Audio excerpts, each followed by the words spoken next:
was a normal Monday at Avalon College. Professor McIntosh, the Introduction to Ethics teacher, arrived at her classroom ready to begin the day. Hello class, hope you had a great weekend. Today we are going to be talking about philosophers like Aristotle, Immanuel Kant, and Jeremy Bentham. Jude was already getting quite bored of listening to Professor McIntosh and asked an intriguing question on the topic that was on his mind. Hold on a second, Professor. Have you heard about the Roe v. Wade case being overturned 50 years after it was created? Not gonna lie, but I think that's absolutely outrageous. Oh yes, Jude. I heard about that. It was all over the news yesterday. Although I find this topic of conversation quite inappropriate and controversial, I will allow it in this ethic class. Please enlighten us on your position, Jude. The decision of Roe v. Wade basically destroyed 50 years of legal protection and paved the way for individual states to restrict or outright ban abortion rights. Abortion is now illegal in 9 states, and other states will soon follow suit. I think it's ridiculous, and abortion should be allowed everywhere and completely unrestricted.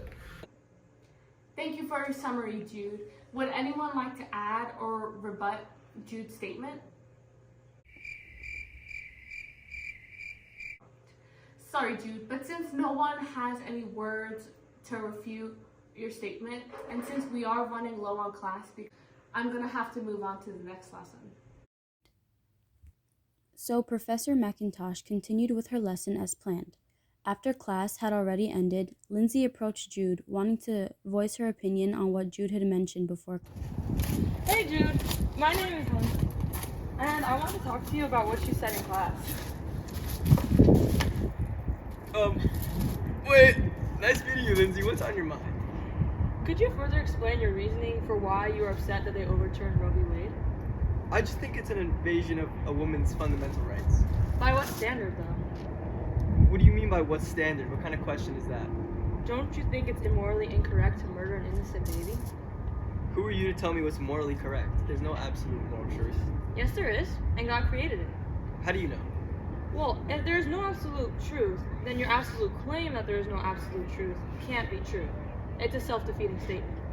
That's not a strong argument. Morals are relative. There is no absolute standard of justice or righteousness. It's all a matter of opinion. You like chocolate, I like vanilla. Okay, I see what you mean, but what about this? So is it okay for me to punch an old lady in the neck for fun?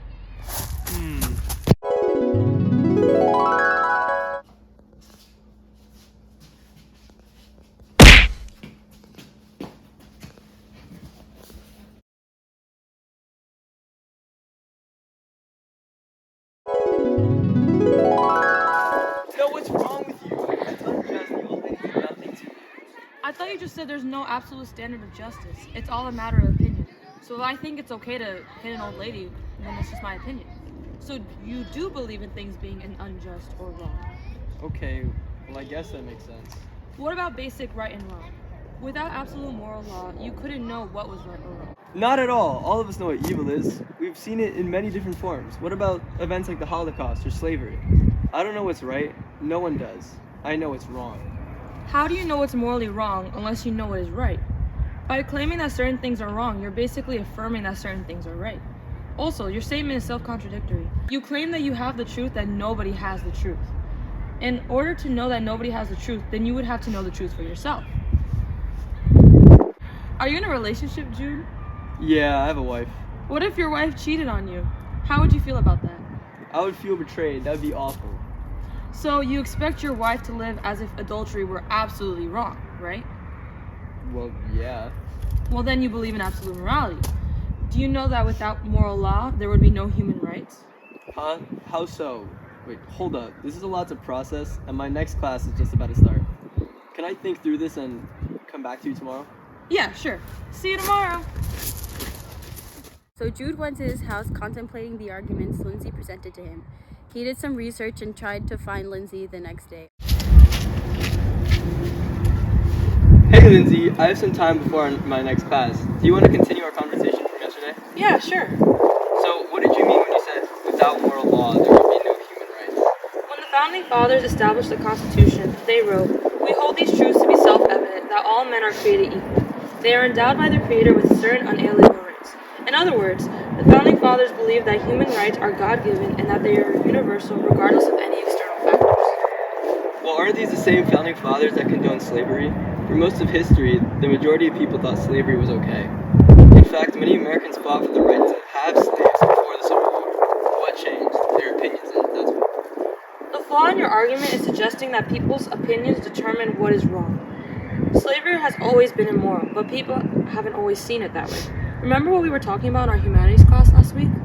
Yeah, the murder cases of last century. Right.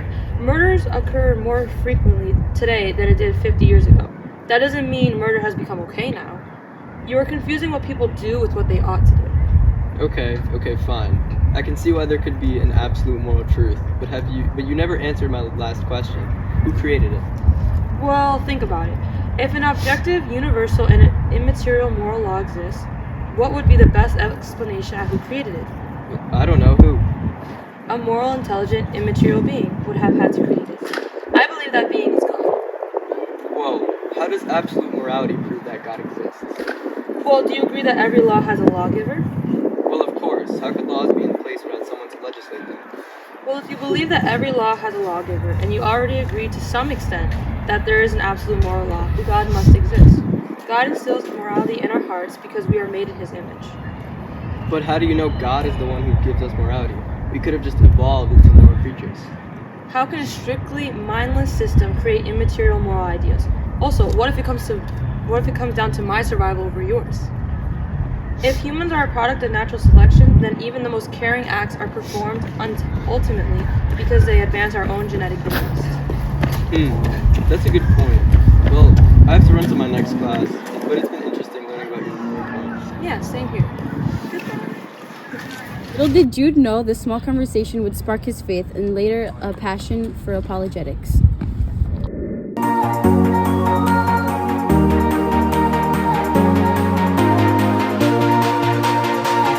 After it was created. Joel, shut up. Not gonna lie. Can we restart? Stop, yes! Okay. Hey, Jude! Bro. Shut it, Mitch! Little did Jake know this small... I had no idea you were an actress. What do you have to say to the people watching? Oh, I love to act.